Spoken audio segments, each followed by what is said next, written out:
Hi, a very good afternoon, and thank you so much for having taken the time to have joined me in today's webinar. My name is Jay. I am an identity and access management expert here at ManageEngine.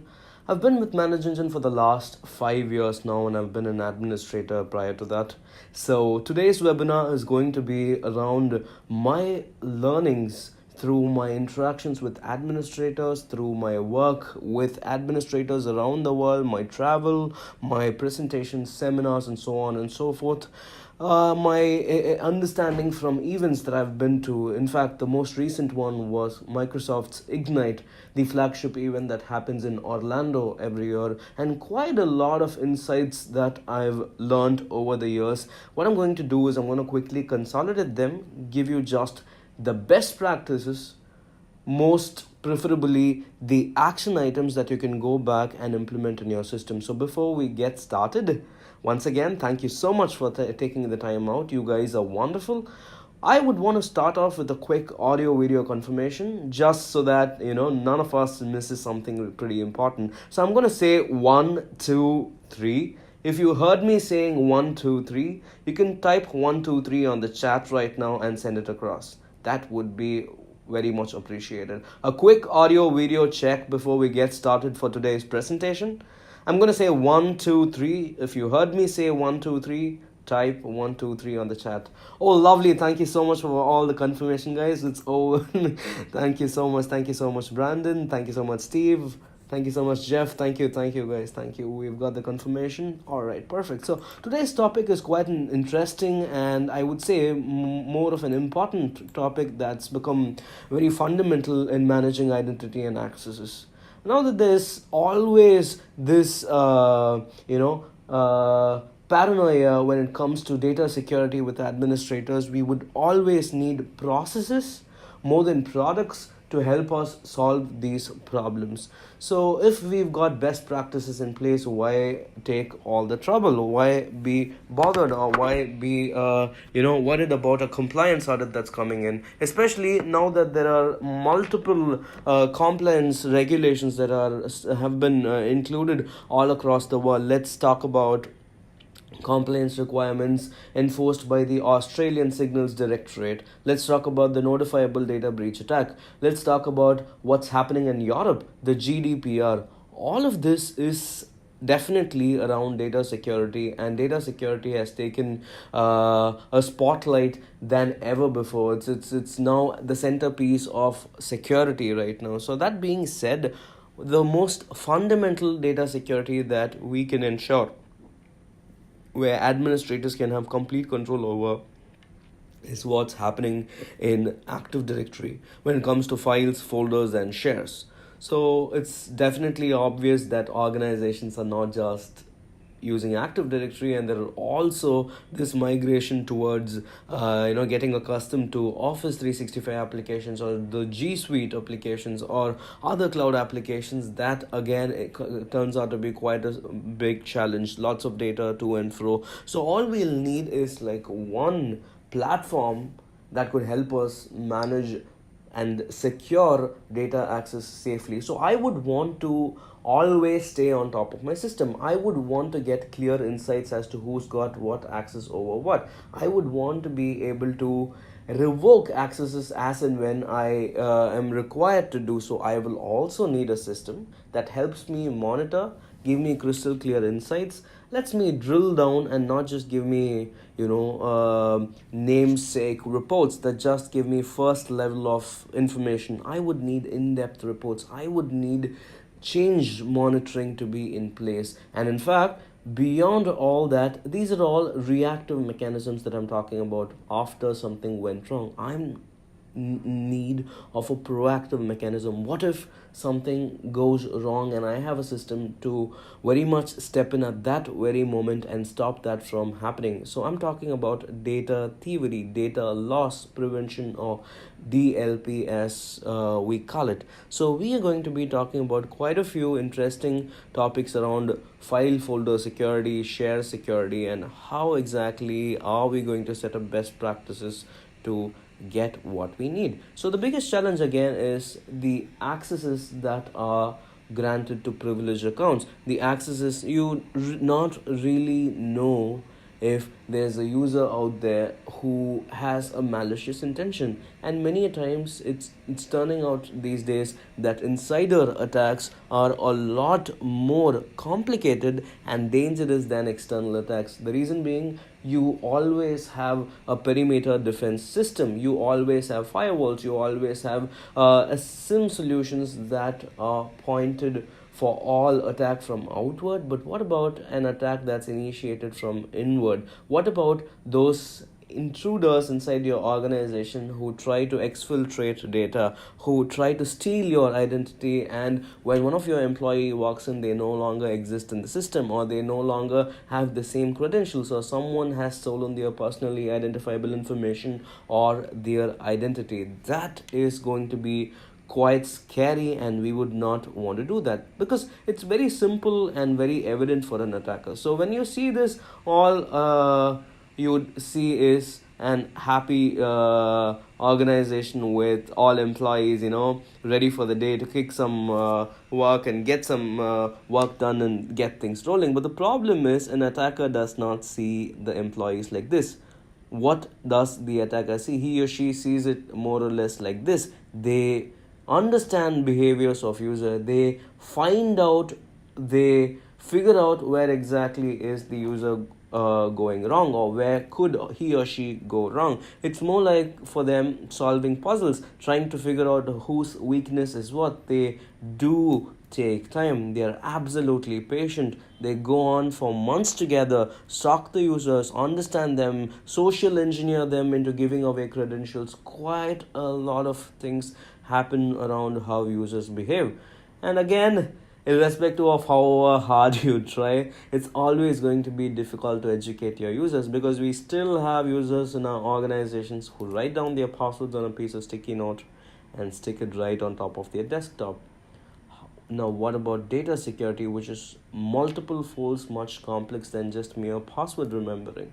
So it's always safe to have systems that are foolproof. Least privilege approach, that is going to be your mantra. You can in fact write it down and probably have it right next to you when you're granting privileges. Administrators are very kind, no doubt. In fact, some of them are paranoid. That is again good in a way when we are trying to grant access to people, because what happens when it comes to the approval mechanism that is in place generally in organizations, due to the stamping that's there in place, they keep approving it just to save themselves of the trouble from being pestered. They just approve it blindly. So the manager approves it, the line manager approves it, the head of the department approves it. All of them do it without noting, without taking into consideration what could be the repercussions for such a file being shared. For them, it's just a file. For them, they do not know what security goes behind. For them, they do not know what administrators are going through when it comes to times of data audits and things like that. So it's very evident, because this is a timeline that got released by Microsoft. This is essentially the attack timeline, where from the first touch point, or from the first point of contact of the attack till the moment the attack was discovered. Here you go, this is the timeline. So the attacker goes on to understand the organization, does preparation, figures out where or which spot is the best to pull out the exploit. And especially when it comes to file server permission management, there's a lot of gray area, because the existing tools that come with Microsoft, that come along with your Active Directory, are not good enough. Trust me, I'm not belittling the tools, but that's the fact. They do not give you real-time insights into changes. They do not give you alerts when someone gets added to a specific share, or someone gets added to a critical administrative group, or someone gets additional privileges over a folder to modify them, to copy them, and things like that. So the attacker goes on to exploit accounts. Essentially, many a times inactive accounts are the targets of the attackers. And again, a best practice for you would be to grab hold of all the inactive accounts, clean them up on a regular basis. Do this as a monthly job, 30 days once. At the end of the month, have a system that's running through your Active Directory to find out all those inactive accounts. Probably if you have a policy that does not let you delete the inactive accounts, at least disable them, at least reset their passwords, make them inaccessible to attackers. That's one thing that you can do. Especially many of these privilege escalations, that are taking place by insiders who plant backdoor access to their organization right after they leave their organization, or through in inactive accounts. So the organizations need to be pretty sure that there's a procedure to get this removed, or a process that happens on a regular basis. And in addition, you would also want to consider what I told you a while back, which is just in time access and just enough access. So all of these problems pertaining to security, especially with file server permissions and share permissions, is going to go away if you have these two best practices in place. In fact, in many of my conferences that I go to where I present, I've tried to understand if administrators are aware of these concepts. These are Microsoft best practices that Microsoft has been advocating for quite some years right now. But the problem is Microsoft has never really taken the initiative to have them incorporated into the tool. They give you the best practices, they make the tool really complicated to work with, and there are no straightforward ways to do it. And if you see right here, the attacker goes on to prepare and identify the target probably in a span of 10 days, 15 days, a week's time. And then to initiate the attack, it's very simple. Once it's compromised, it takes less than 2 days or 48 hours to compromise the entire domain admin credentials. And what does the attacker do? The attacker is quite intelligent. He spent sufficient time getting into the organization, so he's not going to run away right after Holly gets what he wants. So he's going to take all the time in the world, slowly snoop data bit by bit till he or she gets all of that they want. And then by the time the organization has a system to identify or has found some data has been lost, it takes about 5 months. Many a times this is the case. The discovery takes quite a long, that 68% of the breaches take more than a month to discover. So think about how critical the whole deal is, and all of this boils down to not having best practices in place. Because when you try to understand the situation, do a post-event analysis or do investigation, you end up having multiple administrators going through logs, skimming through data, checking what's gone wrong. But the problem is you are like a blind man describing an elephant. You do not know where to start. You do not have the right tools. It is humongous, the kind of logs that are being generated to skim through. So you can not have a straightforward way to look into the system, to look through what's happening and give out explanation or do a root cause analysis or RCA. That's because you keep toggling between multiple windows all the time. So what do we need to have in place? We need to know who has access to what. That's the most fundamental right of an administrator, I would say. So we need tools that can empower us, or we need processes that help us track down users based on their permissions. It not necessarily be an Active Directory. In fact, we are working on tools for other platforms as well and incorporating all of them under one platform. So this would be possible through pre-built reports in the solution, just one click out of the box reports. We then want to go on and understand things like managing Windows file server permissions. We would want to be able to take control over who's got what permissions, be able to manage those permissions, analyze them, and in fact modify them. We'd want to be able to mitigate data breaches that are happening, be equipped with the right set of tools to not just find out but also stop from valuable data being shared. Think about executing a script to shut down the touch point or the node from where the data is being stolen. That's the kind of work that we're talking about. And also we would need actionable information that we can use to alter our existing IT infrastructure, the way it's done, alter permissions, revoke accesses, and most importantly, work on privilege escalations. So all of this is going to be possible when you do it right the first time. Or in fact, if you are setting up an environment newly, I can see we've got about 80 attendees today. So I'm pretty sure at least like 10 of you today would be in a position to take over your Active Directory, set up permissions and privileges. So this is going to be quite helpful. And in fact, for those of you who already got it in place, these are best practices that you can go back and implement or rejig your existing system. So we need to have clear-cut policies, well defined, written probably and saved as a document somewhere, probably maintain an internal wiki,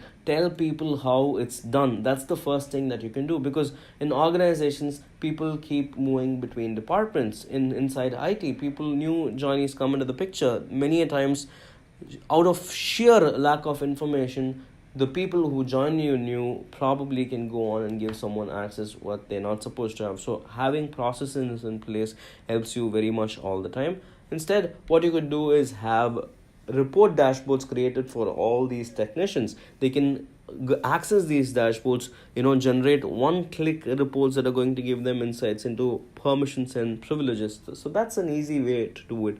Or if you want to kind of fully avoid control and go for the just-in-time access, that will also be possible. We'll be talking about how to perform delegation, how to have workflow in place with a time-based permission management. So when someone's making the request for a file or a folder access, by default they are supposed to also factor in the element of time. So the finance manager needs access to critical data or corporate data in the organization, and he or she needs it only for, say, a said period of time, let's say 6 months, all right, or probably even lesser than that if it's for one of their subordinates. If that is the case, while the request is being made, wouldn't it be sensible to attach a time element to it? So all that the finance manager has to do while making the request for a specific file or a folder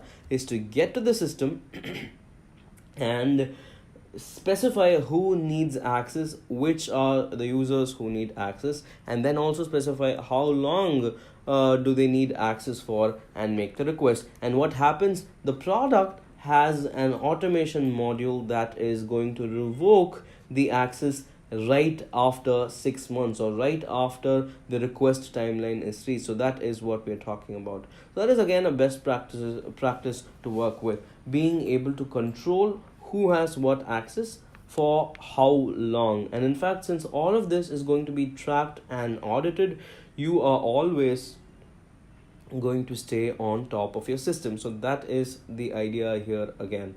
So this is one way of viewing it, but then there are quite a few proactive methods that you can also administer, that again I will be letting you know through the session. All right,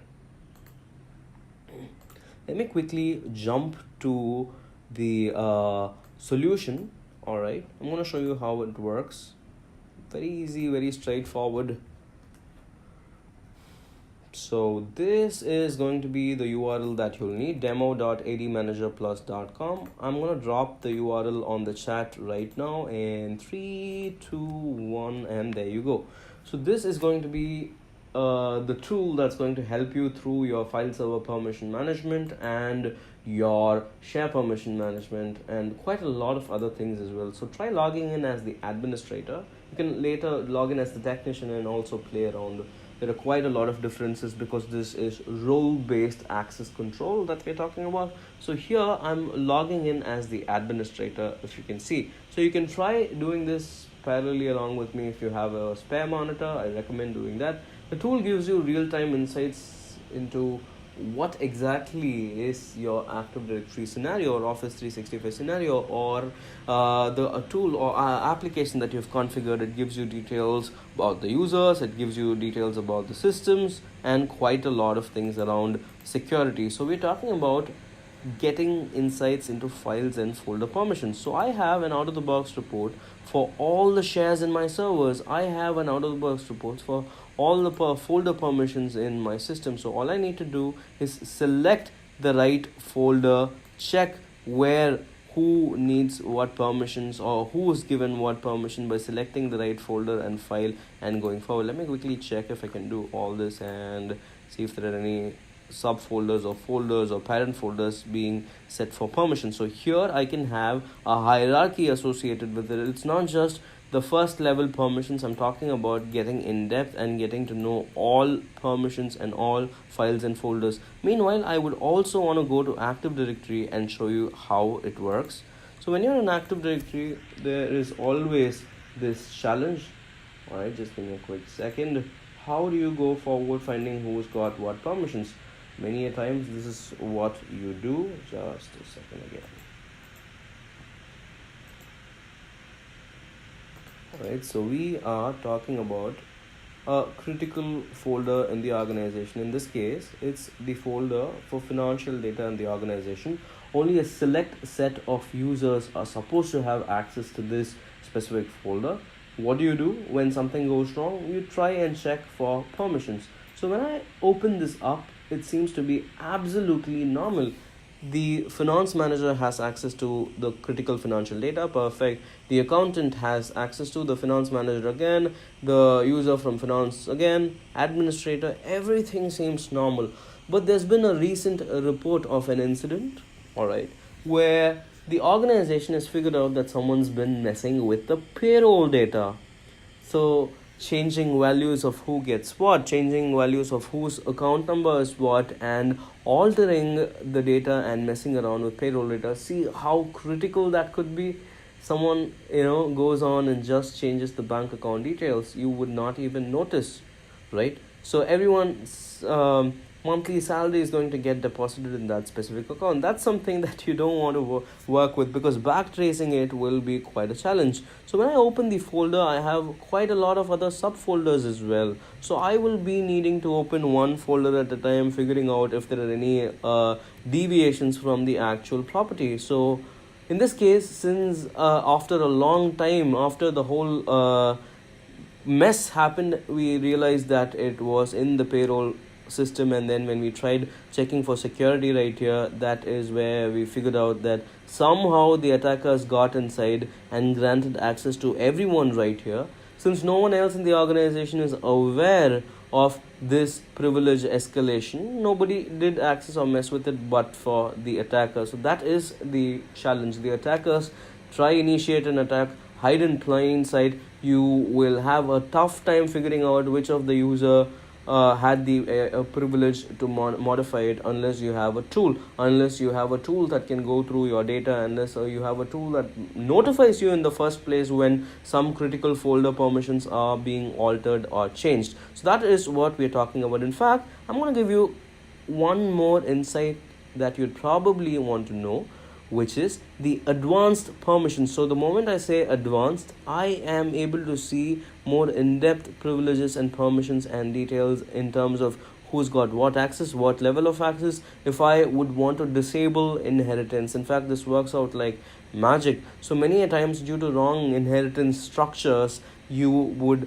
be granting someone wrongly permissions and privileges. You can enable auditing for a specific object. You can change what object is need to be audited, check for auditing for that specific file or folder. You can enable that, so you'd be able to double click an audit entry and also change its privileges and permissions. So you can replace all existing auditing entries with inheritable auditing entries. That's another quick tip that you'd want to use. Again, when it comes to effective access, here you go. It allows you, it could be the user, the group, or the device account, to get hold of potential additions to security tokens right here. So here you go. You can select which user, select which device, and then evaluate the impact of adding a user to a group. You'd be able to get a more like a quick preview of what things are before you actually go on and do this. So this is quite a useful, handy tool I use almost all the time. So select a specific user, evaluate the impact of adding a group or a group that's intended to be a member right here to find out what will be the effective access. So you can use inbuilt tools like this, but then they are not very resourceful, or they're not very 360 degree and give you all the information that you need. I have another easy Microsoft tool for you. It's called the Access Enum. You can very well find this. It's available online. Let me quickly show you where to find it. Just one quick second.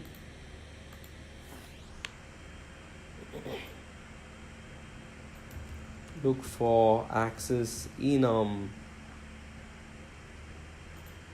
What you gotta do is just look for access enum, and here you go. You have a Microsoft tool right here, a free tool that you can very much download and use it to your advantage,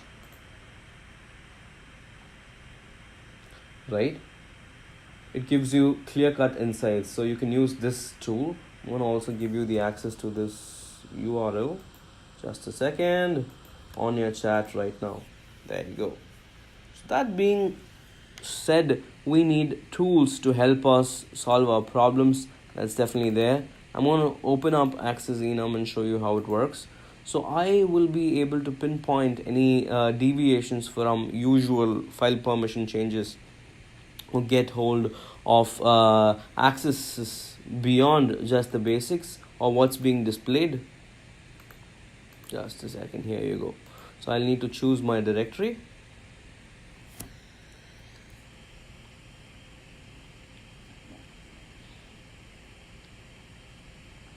Just a second.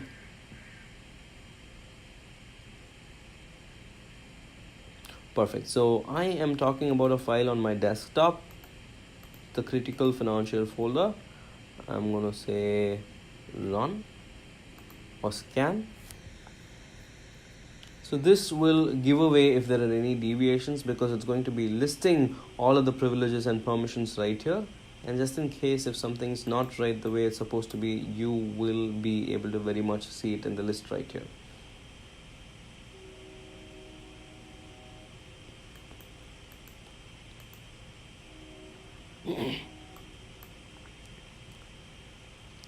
Microsoft tool, it's taking longer than I expected. There you go, you got it. So you were able to find out that there is one deviation right here. When every other folder was aligned with one set of privilege in place, and there was just one flow to it, there was one deviation which was on the payroll data folder, and that is right here, who's got what permission over that, and that deviation you were able to scan and find out. So this is a very useful tool when there are multiple folders and files. So this is just a test environment where I have like a few folders, a couple of folders. So this one is something that you'd want to have access to. So you would get the entire list, and you'd also be able to save it and do a post process with that specific list. So it gives you clear-cut insights. I hope this tool helps you solve your quite a few problems. So what would probably help you even better is the AD Manager Plus tool, that would give you real-time insights into permissions for folders, that would give you insights into permissions on shares. What are the shares in your organizations? If there are any folders that you want to specifically target, it will list all the folders in a specific list of users that can access a specific folder, or the other way around. Select a specific account and check for all the folders that are granted access for that specific account. Things like that are going to be possible. You wouldn't necessarily want to stop with file and folder reports. You'd also want to take a look at the management functionalities. So when it comes to file server permission management, you'd want to grab a hold of the first opportunity to modify all that. So here you go, you have the provision to select a specific folder, select accounts, and get very specific. So here I can either select accounts individually, let's say Billy Chili, all right, or you could do groups. So you can select the list of groups. So in fact, I would recommend, as a best practice, it's always good to provision permissions to users through groups. Instead of granting them permissions in real, instead of giving them permissions straightforward, I would say write this down. If you have to do privilege management or permission management through groups, have groups named very clearly. If they say, for example, financial data in your organization, I'm going to open up my notepad. Even it's going to look really silly, I'm going to do this. So this is how I do it. So finance data, I say read. All right, all those users with just the read permissions will fall under this group. Finance data, write. Finance data, deny. So I can do all this very clearly with groups, and all I have to do is add the right set of users to groups. And in fact, many a times the problem is when you grant users direct access to files and folders, At the time of offboarding, all we do is probably disable the account, or the account goes inactive, and there's always going to be a backdoor access to all these files and folders. But you have a process in place that offboards users and removes them of groups. Many a times, almost all organizations do this as a best practice. They remove users from groups no matter what. That being the case, automatically all permissions are going to be revoked, and handling it is also quite easy because it's just going to be one touch point, just one group, and multiple users underneath that group instead of multiple users having permissions over an entire folder. So that works better. So when you try to do permissions for files and folders, make sure you grant access to groups and map the users relevantly based on their roles, based on the privileges that they need into those specific groups. As simple as that. Again, this is another best practice for you. The first one was the access enum tool. Now we have another best practice of nomenclature for the files and folders. So here you'd be able to do two things: users and groups. Select who needs what permissions. It's even simpler. All I need to do is just select, say OK, and I can select what level of permissions and go beyond just the granular permissions that are right here. I can go beyond and get at an attribute level and talk about more privileges, or talk about more granular privileges to be precise, and say what level of folder access or permission should be given. Should this apply just to the subfolder? Should this apply to all files and folders? Things like that. And I can also do allow and deny. So deny always takes precedence over allow. So if you have that in mind, you can do a very granular file server permission management right here. And in fact, you can also use this nifty feature that's here that says copy from folder. If there's an existing folder that's out there that's done right, for which permissions and privileges are done right, you can very easily copy from an existing folder and apply it to a new folder. So there's a new folder in the finance department or the HR department, and there are already other folders with permissions done right. You can very much copy it and apply it right here. So that helps all the time. Again, let me quickly get back to you and show you what more is available right here. Just a second. I'm going to say quite a few attributes, and then I'm going to say done. Right?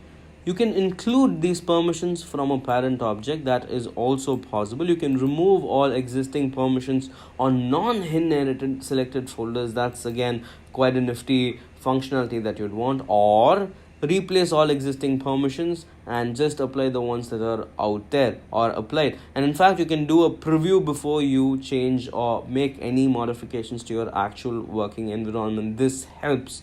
Trust me, this helps. You would want to have an overview or a teaser before what is actually going to happen. All right, so that helps out almost all the time. And there are quite a few other file server permissions management options available. Share permissions that can be checked and quickly modified. So you can change permissions right here, say who needs what permissions, or remove all existing permissions on a specific share, and you can do all this. So all this boils down to having systems in place that are going to help you do it right. So when it comes to file server permission management, you would want to take this note: create a global deny group, so that when employees leave the company, you can quickly remove all their file access by making them members of the group. I had to read that out for you because that is very important.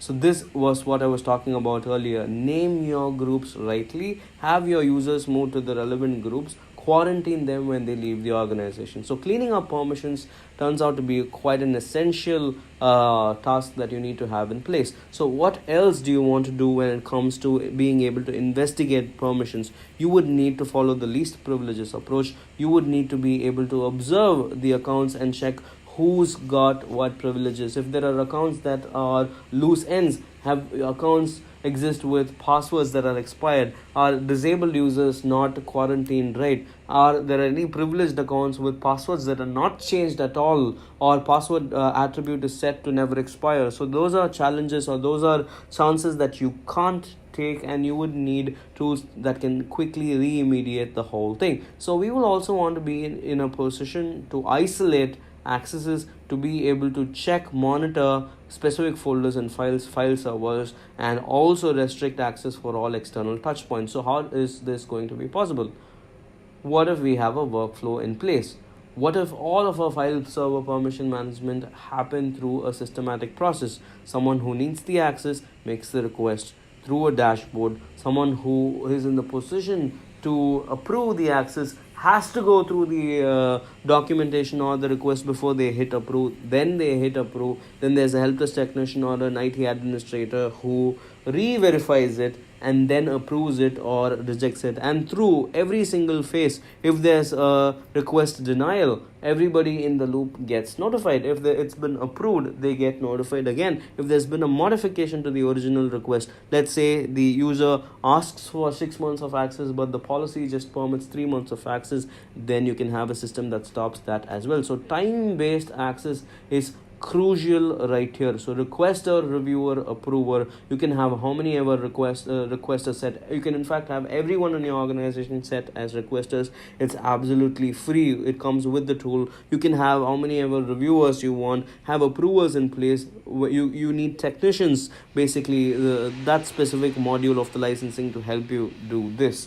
Alright, so we're talking about an assignment methodology that's automatic, based on the subject line, based on who is the user. You can map assignments directly based on the request flow, based on from where the request is being initiated. That's quite a useful thing. And in fact, all this boils down to manual modifications. What if we can also work with group modifications that are done automatically, as equally important as file server permission management? What if we have a system that can proactively look up for changes and revoke accesses right on time? Most importantly, over assigning new accesses, revoking old accesses is quite a big challenge. So attackers basically want to gain privileged access because standard users have limits. So they try and figure out and enter through weak systems. They use bad passwords and bad systems to get into your organization. So you would need an offboarding checklist, essentially an offboarding checklist that removes permissions right when users are being removed from the organization. A disable delete checklist, in fact, one that could quarantine users right when the time arrives. So thank you so much for having patiently stayed through the session. There are quite a few things that I'd probably want to share with you. In fact, there's one very useful documentation that I thought will help you. So I've put together an admin's guide, essentially one for effective permissions management, that tells you how you go forward complying to critical requirements with the right tools, or when it talks about plugging all the security permissions, how do you go forward stopping them, how do you harden security with the workflow, and all of this is available in a specific ebook that we put together. So I'm going to have that shared as well. You've been such a wonderful audience. Thank you so much for your time. So what I'm going to do right now is I'm going to open up for questions. Let's see who has what questions. In the next 5 to 10 minutes I'm going to be taking questions. Oh, thank you. I already have questions. Right, let me go through them and quickly consolidate them for you. Just a quick second. Alright, Steve asks me if there's a provision to schedule reports. Perfect, that is absolutely possible. In fact, when we were talking about reports earlier, I wanted to point out the functionality. Here you go, thanks for reminding, Steve. So when I get to reports, I could specify NTFS permissions report. So let's say there's a change in the shares and in servers, so you would want to be notified. So here you go, you have a provision to schedule the report. And in fact, this helps a lot when you have compliance audits in place. So I can say schedule reports. I can select what type of report I want. Here it's the NTFS report. I want a report for shares, so I can say which computer, or select what computer on which my share is. Okay, I can very much do that. Schedule my report, go for it. All right, let's say this one. Not sure if I have a share or not, but then just going by it. So I can say what the report needs to include. I can in fact add filters to the report, I can very much do that. If I do not want specific things in my report, or if I want specific things in my report, I can add filters as well.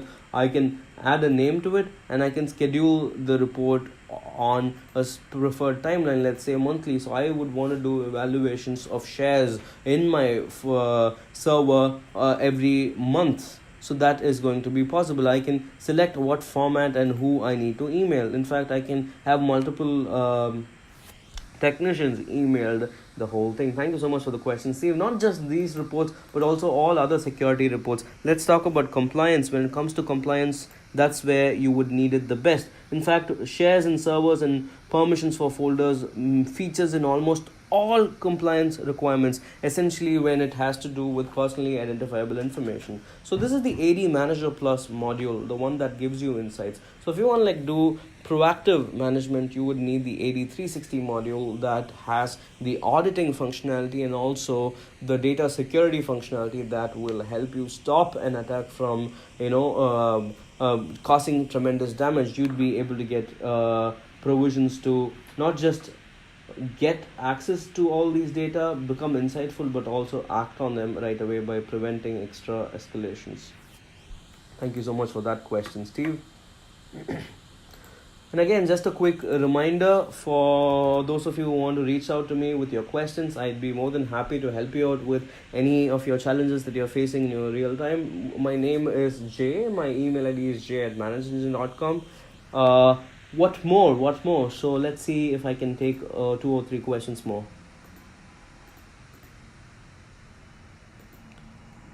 Perfect.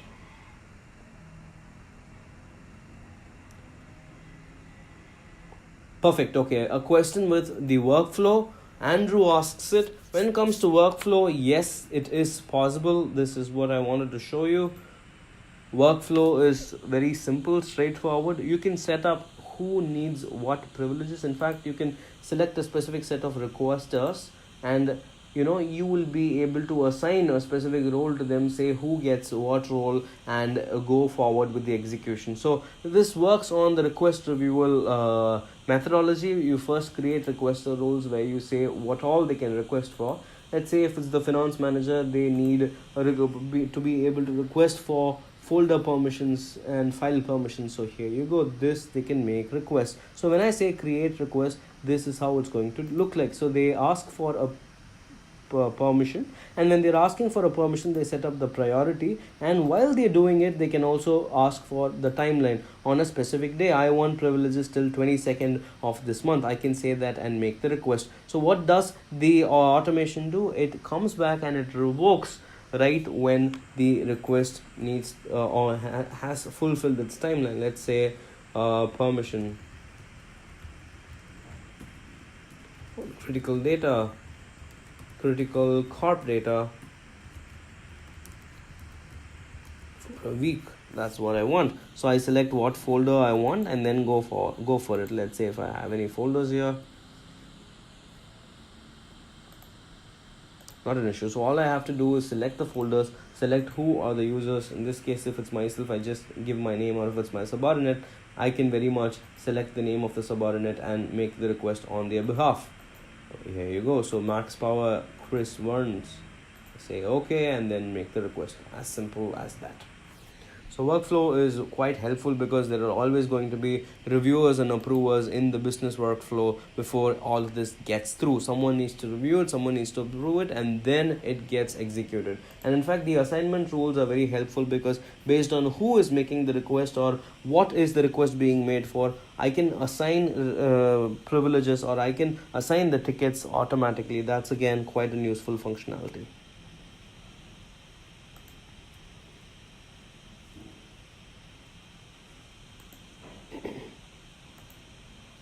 If I have more questions.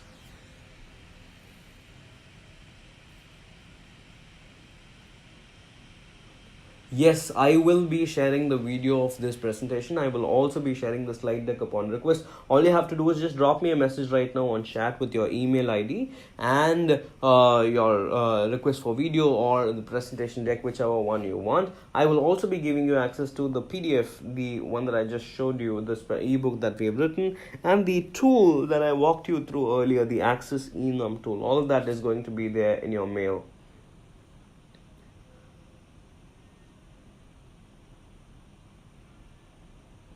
Wonderful, guys. Wonderful. You have been such a cool audience. Thank you so much for having taken the time. I hope today's session was helpful. I hope there have been quite a few points that you want to go back today and implement in your system.